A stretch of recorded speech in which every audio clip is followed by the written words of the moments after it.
কোরআন ও সুন্নাহর বিধান, কোরআন ও সুন্নাহর আইন বাংলাদেশে প্রতিষ্ঠিত হবে। কোরআন ও সুন্নাহর আইন প্রতিষ্ঠিত হলে সাম্যতা রক্ষা হবে, মানুষের মধ্যে বৈষম্য থাকবে না। বাংলাদেশের একজন মানুষও ক্ষুধার্তহীন থাকবে না, বাংলাদেশের মানুষ বস্ত্রহীন থাকবে না, আমার বাংলাদেশের কোনো মানুষ গৃহহীন থাকবে না। যদি ইসলামী হুকুমাত হয়, একজন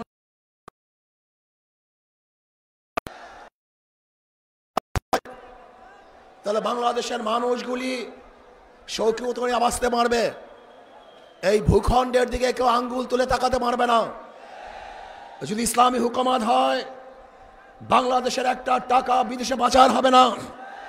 যদি ইসলামী হুকুমাত হয়, কোন জালেম বাংলাদেশে জুলুম করতে পারবে না। হুকুমাত হয়, দেশের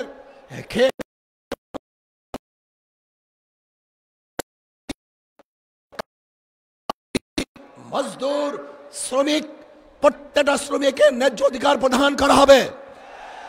আমার মা বোনদের ইজ্জত আবরুকে রক্ষা করা হবে। বাংলাদেশের অন্যায় করে বিচার হবে না। সমস্ত বিচারালয়গুলি স্বাধীনভাবে বিচার করবে। বাংলাদেশে কেউ খাবে কেউ খাবে না, তা হবে না, তা হবে না। ইসলামী হুকুমত হয়, কেউ 10 তলায় আর কেউ নিচ তলায় হবে না। কার দস্তারখানে হাজার রকমের খাদ্য থাকবে, আর কেউ না খেয়ে ধুকে ধুকে মারা যাবে। এক মুঠা খাদ্যের জন্য ওই ডাস্টবিনে কাক কুকুরের সাথে লড়াই করবে। এই দৃশ্য বাংলাদেশের মানুষ দেখবে না ইনশাআল্লাহ। ইসলামী হুকুমত হয়, আজকে ক্ষুধার তাড়নায় তার বাচ্চাদেরকে মা এবং বাবা বিক্রি করবে না। ইসলামী হুকুমত হয়, তাহলে ক্ষুধার তাড়নায় সমস্ত বংশের সমস্ত পরিবারের লোকগুলি একত্রিত হয়ে আর কোনোদিন আত্মহত্যা করবে না। যদি ইসলামী হুকুমত হয়, এদেশের হিন্দু, বৌদ্ধ, খ্রিস্টানরা তাদের স্বাধীনভাবে ধর্ম পালন করবে, বাধা দেওয়ার মতো হবে না। ইসলামী হুকুমত হয়, ব্যবসা প্রতিষ্ঠানগুলি নির্বিঘ্নে ব্যবসা করবে। সেখানে গিয়ে চাঁদা তোলার সাহস কেউ দেখাতে পারবে না। সুন্দরী মেয়ের কেউ দৃষ্টিতে তাকাতে পারবে না। যদি ইসলাম হয়, তাহলে কেউ চাকরি পাবে আর কেউ চাকরি পাবে না। এই বৈষম্য আর থাকবে না, সবাই সম হয়ে যাবে, সমান হয়ে যাবে। ইসলাম হয়, কেউ আওয়ামী লীগ, কে বিএনপি, কে জাতীয় পার্টি, কেউ জাসদ, বাসদ, দেখার বিষয় নয়। যারা অন্যায় করবে না, তারা বাংলাদেশের প্রত্যেকটা জায়গায় নির্বিঘ্নে হাঁটতে পারবে, বুক উঁচা করে হাঁটতে পারবে। আর যারা আমার দলের তাকে জেলখানায় ধুকে ধুকে মরতে হবে। যদি ইসলামী হুকুমত হয়, তাহলে কি হবে? কাঁদবো, সবাই সমৃদ্ধ হবে, একই সাথে কাঁদবো, হাসবো, সবাই একই সাথে হাঁটবো, খাবো একই সাথে খাবো, বস্ত্র পরিধান করবো, সবাই একই সাথে বস্ত্র পরিধান করবো, থাকবো তো সবাই একই সাথে বসবাস করবে ইনশাআল্লাহ। ইসলাম হুকুমত হয়, আমি সেই দিনের অপেক্ষা আছি, যেই দিন দেখবো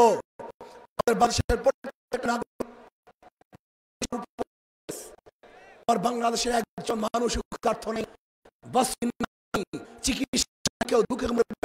বাংলাদেশের গরিব সন্তানগুলি যারা মেধাবী, উচ্চ শিক্ষার জন্য তাদের আর উচ্চ শিক্ষা দেওয়ার ব্যবস্থা সরকার করবে ইনশাআল্লাহ। আমরা কি দেখতে চাই? আমরা সমাজ দেখতে চাই যে সমাজের মধ্যে থাকবে সাম্য, মানবিক মর্যাদা, সামাজিক ন্যায় বিচার। আজকে বাংলাদেশের বিচার ব্যবস্থা বলতে কিচ্ছু নাই। আপনারা দেখেছেন আমাদের দেশের ল, আমাদের দেশের আইন, কেউ যদি আসামি হয় এবং সাজাপ্রাপ্ত হয়, তাকে কোর্টে হাজির হয়ে তারপরে জামিন মঞ্জুর করাতে হয়। কিন্তু আমরা কি দেখেছি, বিদেশে থাকা অবস্থায়ও কোর্ট তাকে জামিন দিয়ে দিয়েছে। এরকম আইন বাংলাদেশের আছে বলে আমার জানা নেই। তার মানে বিচার বলতে আমাদের বাংলাদেশে কিছুই নেই।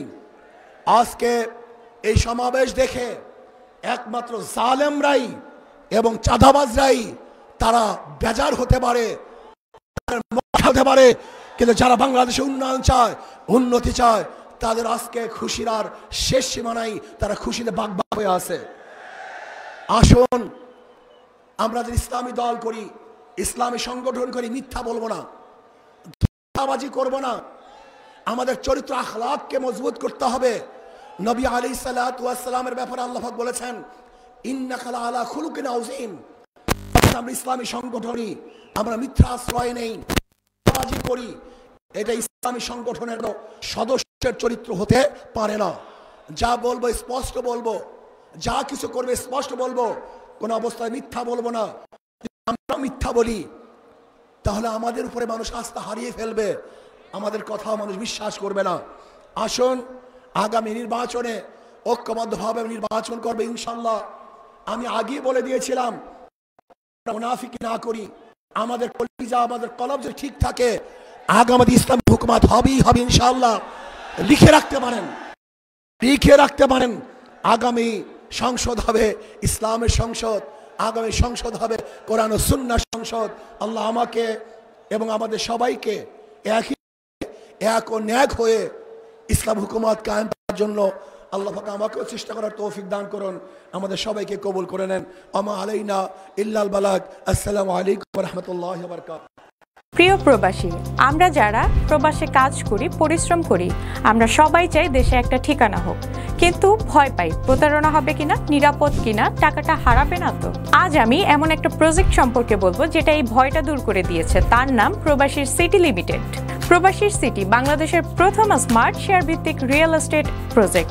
মানে আপনি মাত্র 5 লাখ টাকা বিনিয়োগে 1% শেয়ার কিনতে পারবেন, আর 5 বছরে পাবেন দ্বিগুণের বেশি হালাল মুনাফা। তাহলে আর অপেক্ষা কেন? এখনই যোগাযোগ করুন স্ক্রিনে দেওয়া নাম্বারে। প্রবাসীর সিটি লিমিটেড প্রবাসী হেলিকপ্টারের একটি অঙ্গ প্রতিষ্ঠান।